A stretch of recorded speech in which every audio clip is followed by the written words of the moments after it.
رسول جب یہ تجارت کا کارواں دیکھتے ہیں یا کھیل تماشا دیکھتے ہیں تو آپ کو نماز میں تنہا چھوڑ کر فرار کر جاتے ہیں۔ اللہ اکبر، اللہ اکبر۔ میں کوئی حدیث نہیں سنا رہا ہوں ضعیف السند، اس کی سند کمزور ہو، میں قرآن مجید کے 2 مقامات کی طرف اشارہ کر رہا ہوں۔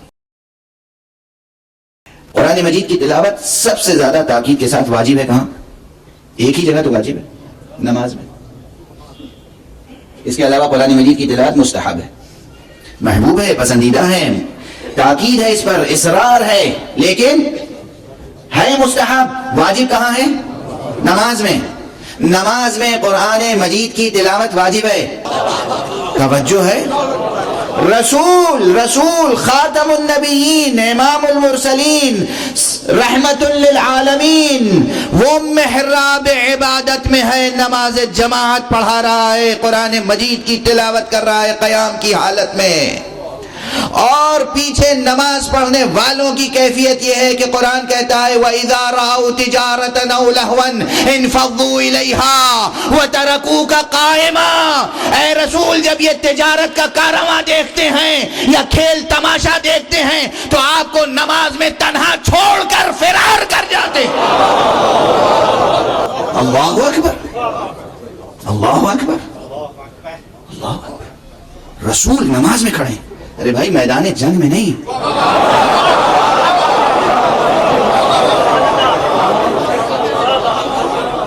میدان جنگ سے فرار تو سمجھ میں آتا ہے، جان کے لالے پڑے ہوتے ہیں۔ مسجد سے، نماز سے، رسول حق کو قیام کی حالت میں چھوڑ کر، اور کاروبار کے لیے جائیں تو ایک بات بھی ہے، مسجد نبوی صلی اللہ علیہ وآلہ وسلم کے باہر 2 طرح کے کارواں آتے تھے، ایک تجارت کے کارواں اور ایک تماشے کے کارواں۔ اچھا، جب اللہ کے رسول نماز پڑھا رہے ہیں اور وہ بھی نماز جمعے کی ہو، میں بس 10 ادب جوڑ کے میں آپ سے کہہ چکا کوئی تاریخ نہیں، کوئی تاریخ نہیں آپ کہیے مورخ جھوٹا ہے، کوئی حدیث نہیں کہ آپ کہہ دیجیے یہ حدیث ضعیف ہے، وہ قرآن ہے، قرآن پڑھوں کہ نہ پڑھوں، قرآن کی تلاوت کروں نہ کروں، قرآن مجید کی آیات کا ترجمہ کروں یا نہ کروں، قرآن ہے اور وہ نقل کر رہا ہے مدینے کے واقعات، ابتدائے اسلام نہیں ہے۔ جس نے 40 برس کی عمر میں اسلام قبول کیا ہوگا کم سے کم وہ 50 برس کا ہوگا، 55 برس کا ہوگا، 60 برس کا ہوگا۔ جس نے، مثال دے رہا ہوں، سمجھنے کی بات ہے، جس نے 20-25 برس کی عمر میں اسلام قبول کیا ہوگا وہ بھی 30-35 40 برس کا ہوگا، جس نے 10 برس کی عمر میں اسلام قبول کیا ہوگا وہ بھی 20-25-30 برس کا ہوگا۔ بہرحال یہ بچوں کی بات تو نہیں ہے،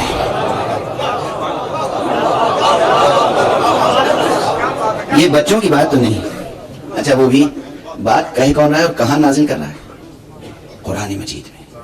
اللہ اکبر، قرآن مجید میں کون نازل کر رہا ہے؟ حق سبحانہ و تعالی۔ اس لیے کہ امیر المومنین کا جملہ، اس لیے کہ اللہ سبحانہ و تعالی اپنے کسی بندے کو اس وقت تک رسوا نہیں کرتا جب تک کہ وہ کسی گناہ کو مکرر انجام نہیں دیتا۔ اب آپ مزاج سمجھے، مزاج مشیت، جب تک کم سے کم جب تک کوئی 10 مرتبہ ایک ہی گناہ مکرر نہیں کر لیتا اس وقت تک اللہ رسوا نہیں کرتا۔ اب سوچئے مسجد میں رسول کو تنہا چھوڑ کر کتنی بار گئے ہوں گے جو اللہ نے آیت اتار دی، کتنی بار گئے ہوں گے، وہ یہ عادت ہو گئی تھی۔ ادھر رسول نے آواز دی اللہ اکبر، تکبیر کہی، حمد و سورہ شروع کیا، ادھر باہر تماشا دیکھنے چلے گئے۔ کیا دیکھنے؟ تماشا۔ ارے بچے جائیں تماشا دیکھنے تو ایک بات ہے، اب میں قرآن پڑھوں یا نہ پڑھوں، کہیے تو بند کر۔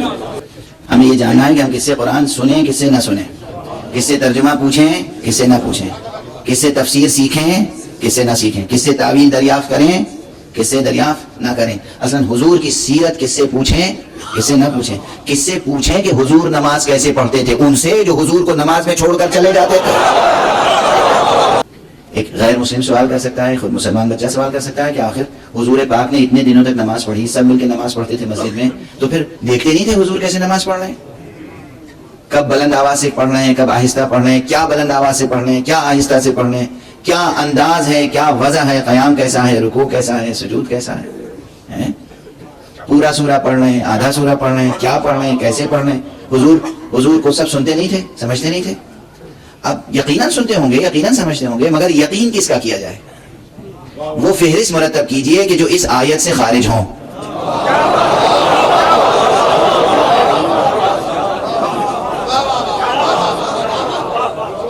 یہ ایک آیت سمجھ میں آ جائے نا تو نماز کا مسئلہ حل ہو جائے, پورے دین کا مسئلہ حل ہو جائے.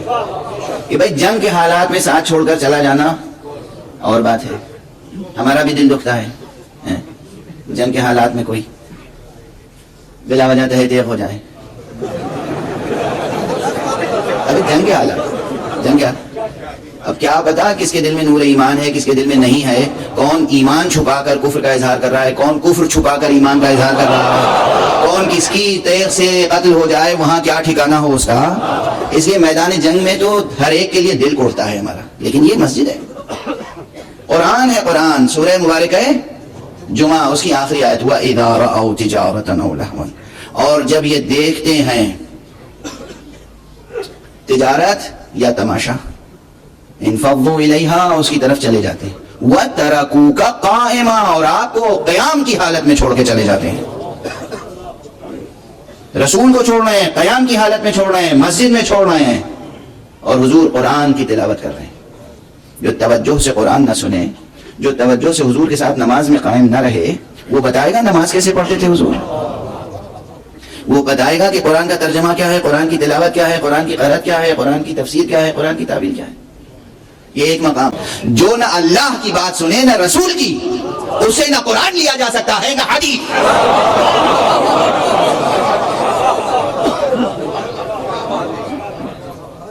اب جب بھی کوئی تفسیر کا نقطہ نقل کیا جائے یا کوئی حدیث, تو ہمیں علم رجال, علم درایت, تفقہ کی راہ میں پرکھنا پڑے گا یہ کس فہرست میں ہے.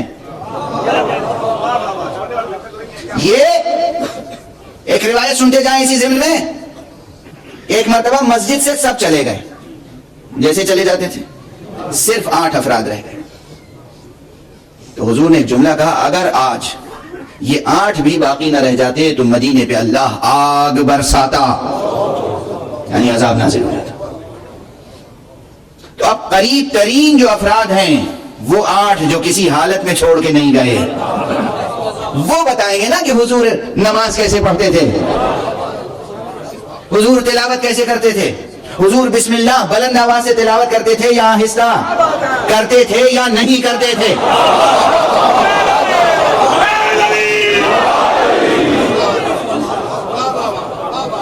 نماز میں حضرت کی وضع کیسی ہوتی تھی, نماز میں حضرت کا انداز کیسا ہوتا تھا, نماز میں حضرت کا خشوع کیا ہوتا تھا, نماز میں حضرت کا خضوع کیا ہوتا تھا, حضرت کے قیام کی شان کیا ہوتی تھی, رکوع کی شان کیا ہوتی تھی, سجدے کی شان کیا ہوتی تھی.